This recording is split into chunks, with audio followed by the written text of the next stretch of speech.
Welcome back. Today I am going to take you to imaginary world and solve science fiction problem in real world situations. So let's get started with that. Now imagine that we have a satellite, a natural synchronous satellite placed in an orbit of Earth. Now this satellite is connected through a wire. If you can see this here, let's say this is the wire in green color, and this first satellite is then connected to another satellite in space. Now assuming that length of this wire is same as the length of the another wire to which the second one is connected. Now what I want in this is, I want to take a mass which I want to calculate how much I can carry that mass into space using tension of this wire.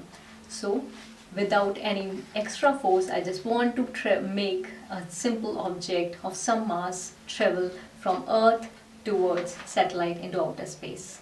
Let's see how much weight can this tension hold.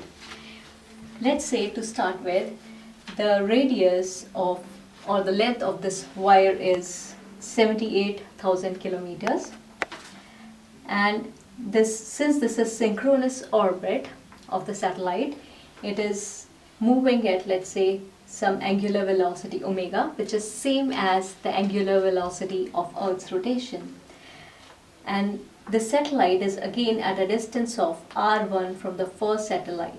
So this is my satellite, let's say S1, and this is my satellite S2. So distance from the center of Earth O to S1 is same as S1 to S2. Now I want to calculate how much weight I can transfer from the Earth to the outer space using tension of the wire. Using just simple mass balance, we can see that tension in this wire is acting downwards toward the Earth because it is connected to a position located downwards on the Earth. This G star is the acceleration or actual acceleration due to gravity, which depends upon universal gravitational constants capital G, M and R1 square, the distance between the two. Now if we equate omega square R1 force per unit mass with a T and G star force, we can write it as this expression: T plus G star is equal to omega square R1. Now tension in the wire can be computed as omega square R1 minus G star. Substituting all the values back, we get tension to be 0.349 Newton per kg because this is tension per unit mass. Now condition for our object to be transferred into space is that it should have mass which is less than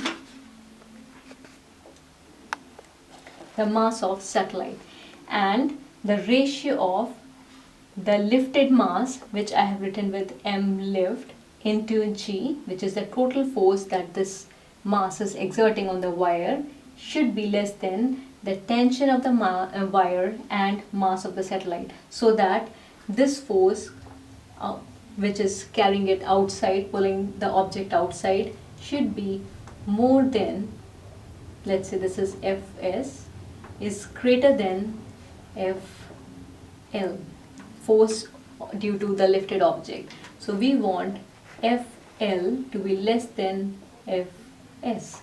Now Fl is m of the mass of the lifted object into gravity G, and it should be less than tension in the wire into mass of the satellite, right? So what is the ratio of mass of the lifted object per unit mass of the satellite? It comes out to be T by G. Substituting the value of T from here, we get 0.349 by 9.81 meter per second square, and this gives us 0.356. So if we want to find it as percentage, how much percentage of lifted mass should be there, we can multiply this value with 100 and find the mass percentage.